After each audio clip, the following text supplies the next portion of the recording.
এটা কথাও খাটাং থাকক যে আমি যিহেতু অকল এখন চিটত খেলিছিলোঁ জিকিছিলোঁ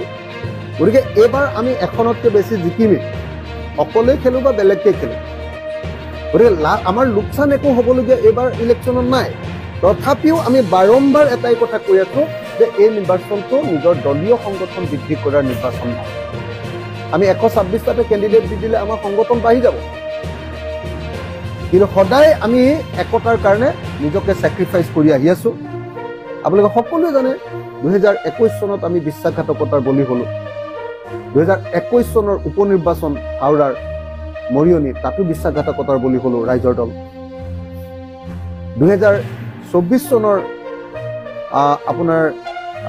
MP ইলেকশ্যন তাতো আমি বিশ্বাসঘাতকতাৰ বলি হ'লোঁ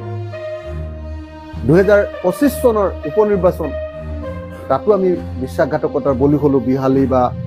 বঙাইগাঁও এই ইলেকশ্যনতো আমি বিশ্বাসঘাতকতাৰ বলি হ'লোঁ